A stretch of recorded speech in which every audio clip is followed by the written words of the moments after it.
বলতে শুনেছি, বা বিভিন্ন জায়গায় কেউ কেউ সোশ্যাল মিডিয়ায় বলে যে অমুককে দেখলাম, তমুককে দেখলাম, তমুককে দেখলাম। এবার অমুককে দেখুন।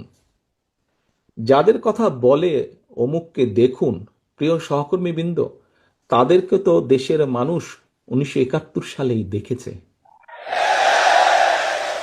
যে 1971